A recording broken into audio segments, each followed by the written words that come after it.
Hello everyone, this is the Fish Slappee. Welcome to another video. This is my lore discussion about Rising Flames. Holy shit. I hope you're doing lovely. I hope you're doing fine. I hope you have some time to watch the video because it's probably going to be a pretty long one. Yes, let's talk about some lore, shall we? Because Jesus Christ, ArenaNet have given us lots and lots to talk about with this recent update. We're going to get all down and lore-y. Hopefully you've seen my Let's Play or played it through yourself. In this video, I want to discuss what happened in Rising Flames. What do we think will happen with all the different characters? What were the major lore dumps in the story? And where will the story take us in the future?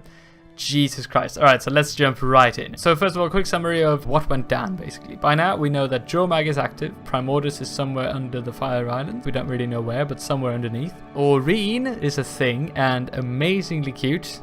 That's the main one. Ritlock is back at the Black Citadels, presumably explaining himself to the Higher Legions as to what the hell went down in the mists and how the hell he became a Revenant, finally. We know that dragons absorb magic as a sort of spectrum of different magic so that when one Elder Dragon dies, the rest of the Elder Dragons can soak up the powers and the magic of that dead Elder Dragon. We've met and helped out a dwarf, or a dwarf head. We've shoved his thumb everywhere. And Marjory and Lazarus are in bed with each other.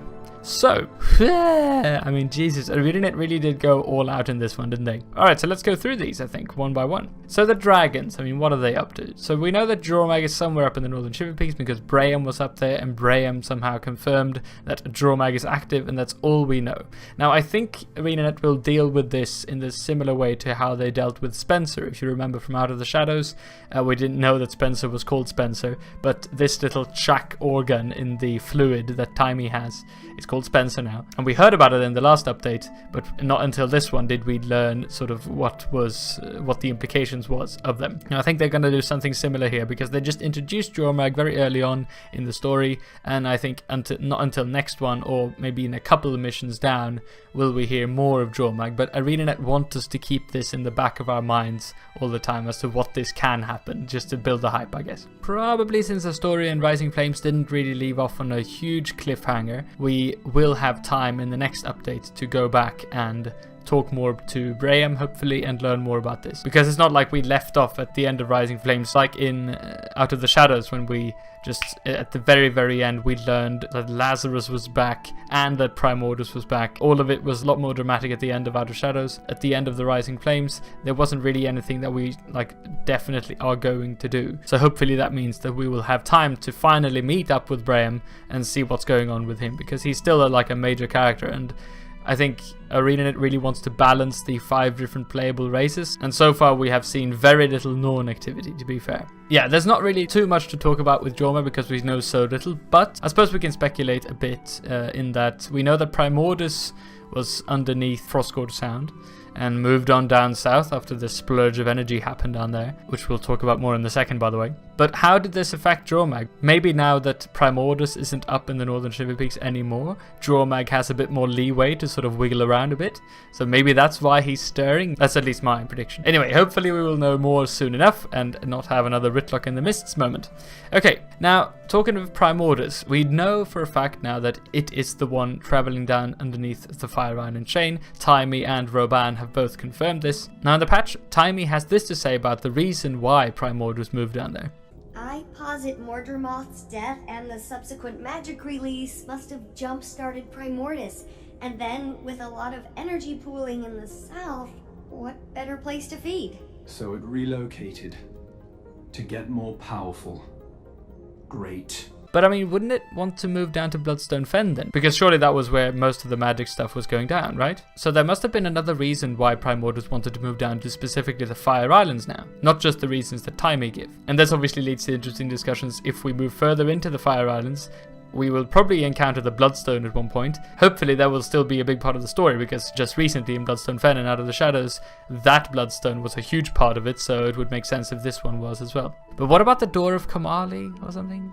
I'm not actually sure the conclusion of what happened to the Door of Kamali. I know that it was shut again, but I know that we went into the Realm of Torment later on in the storylines after Chronicles. So I'm not actually sure what the state of the Door of Kamali is. Maybe we can go there and maybe we can somehow open it. Maybe that's going to be the sort of transition from one area of the map to another dimension. That would be wild speculation here. Okay, now yes, let's talk about Ritlock, because we know that for a fact one thing we were hoping for to happen at the Fire Islands was for us to learn how Ritlock got a hold of bloody Sahothin, right? But from the community's sort of speculative standpoint, the Ritlock storyline in Rising Flames was both a very big disappointment, but also sort of a hint to the future, a brighter future for this guy's story, right? Because for one, yes, he didn't go to the Fire Islands, but the reason for him not coming with us to the Fire Islands was that he is going to explain himself to the High Legions as to what happened in the Mists. So definitely after this patch, or in a couple of patches down the road, Ritlock is going to have to explain himself. Otherwise he'll probably be jailed or something in the Black Citadel. So it feels like ArenaNet have definitely listened to the community here. Lots of dialogue in this patch talked about, yes, we will know eventually, because even the whole of the brass of the Black Citadel feel the same way now, that we all want to learn what the hell happened. How did he become a Revenant and so on. He even got stripped of his Tribune title, right? And it seems even that they are setting this up as a sort of major plot point down the road, because not just, well, right, so we're going to take him away from the Fire Islands for a bit. It was a huge thing with him losing his title, him being escorted by 2 Iron Legion soldiers. It seems to have been a sort of major thing. So maybe could this point to us actually going to the Black Citadel for maybe like a trial of Ritlock or something, where he has to explain himself? Or could we have like a flashback similar to in Season 2 of The Living World, where we played as Kaith? Could we have that in the Mists as Ritlock?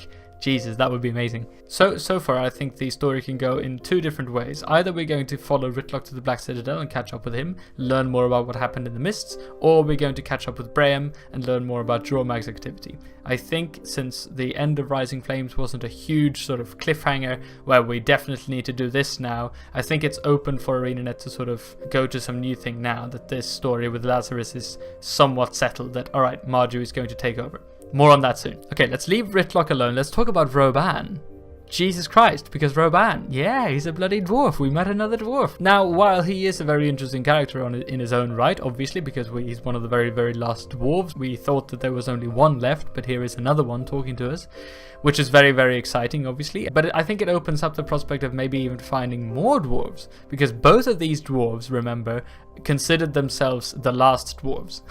So surely there should be then maybe others who also consider themselves the last dwarves. Who knows? And I think a really, really interesting comment I received on one of my videos recently was that the heavy object that was dragged down into the fissure could have been the dwarf itself. Why not? I mean, it makes sense. It's a very heavy thing now that it's turned to stone. And we also saw the 2 destroyers there when we first entered that little instance, right? So could that be a thing? Hopefully. I mean, and we obviously learned about his 3 companions on this island as well. So at least we should find some remnants of these 3, right? Other than just this little campsite we found. Because if these other 3 are not going to play a bigger part in this story, they could have easily just set up him being, you know, the only dwarf on the island, taking care of all these 4 machines on his own, right? Why make it so that he has 3 brethren, or whatever he said? So I definitely don't think we have seen the last of the dwarves, not the last of Roban, and I don't think that Roban is the last we will see either. Now, taking all these characters aside for one moment, let's talk about the very, very important revelation that Taime gave us through the truck, through Spencer, right? Let's talk about this new finding that magic is white light that can be divided up into these different types of magic, right? I mean, we already knew this because even back in the old times, there were these 4 aspects of magic, right? So we knew that magic definitely had different properties depending on which type of magic it was. But also, even more interesting than this, is that Kudu, the douchebag of the Inquest, if you've played through the story dungeons in Sorrow's Embrace and in Thermonova Reactor, obviously knew about this as well, because he was doing these experiments on dragon minions, and he actually figured out a long time ago that they all had their distinct magical energies, which he then tried to infuse all together in one monstrosity, which we actually fought in one of the story dungeons, right? So this is not necessarily new news. And people have speculated about this even back when we fought against Mordremoth, because some of Mordremoth's minions and even Mordremoth himself looked a bit sort of deathy, like Zaitani. They almost looked like skeletons with their bark skin and, you know, skull-like faces. And obviously the whole thing with the blighting pods, that they resurrect dead people and turn them into these plant monsters, right? So they had this Zaitan feel to them, which is really, really cool. I love that ArenaNet did this, because all of this is justified now. This connection between the 2 dragons, Mordremoth and Zaitan, is is legit, like it actually makes sense. But never before has it been told this explicitly, and we've never before actually helped doing research on this. So this is really, really exciting. And there's never before been this upfront, because obviously now we have the destroyers, the vine-touched and the death-touched destroyers. It's very obvious now that they're all mixed. But let's talk about the implications here, because one thing that I find really, really interesting was that Mordremoth is dead, fine. And he wasn't just the dragon of plants, he was also the dragon of the mind, if you remember this. Because if you played through Heart of Thorns as a Sylvari character, obviously he spoke to you, and that was also his weakness, that we went into Mordremoth's mind in order to destroy its mind rather than the whole body. And this is what made Mordremoth such a more interesting character, interesting villain than Zaitan, because Zaitan was just this monster without mind who just nibbled away at stuff. Not too interesting. Hopefully we will be able to communicate with the remaining 4 Elder Dragons, because they have all consumed this mind aspect of Mordremoth, right? And hopefully I think that sort of leaves the door open for ArenaNet to create amazing characters out of Primordus, Jormag, Krakatorik, and S. So out of all this, I think that's the most exciting part. Alright, so let's finish off with the last thing here. Lazarus and Marjory at the very end of the story chapter. Holy ballsack, okay? The last thing we hear in the storyline is that Marjory goes away with Lazarus, not just to keep an eye on him and make sure that he is not a traitor, but also because she wants to learn more of what it was like for him to be dead and how he came back to life and stuff like that. Not just because she is a trained agent and can keep track of someone like this, but also because she's a necromancer and she wants to learn more of someone who was dead and has been resurrected. Makes sense. The first thing obviously that comes to mind is her sister Belinda, right, who was killed in Living World Season 2. But the next thing I thought of was, this is such a classic story, right? Or this could turn out to be such a classic story of a hero, a good person who has suffered enormous losses, gets sort of coaxed into working together with someone we before used to think of as very evil, learning his ways and learning from him and being tricked by him in order to heal this wound of this tremendous loss. So if we have Belinda as the tremendous loss, maybe Marjory will be under too heavy an influence of Lazarus, that Lazarus can use Marjory against us somehow, and that Marjory will be this double agent that on the one hand she is, you know, maybe promised the life back into her sister by Lazarus, but on the other hand she's with us in Dragon's Watch fighting the other dragons. I think this could be a really, really, really interesting storyline if ArenaNet choose to go with this, because it's all, you know, it's like in Star Wars, the Sith, the apprentice and the master, right? Anakin Skywalker with this troubling past, and the douchebag, whatever his name is, promising that maybe they together can resurrect his dead mother or something like that, right? And the same thing with Arthas and the Lich King in Warcraft, right?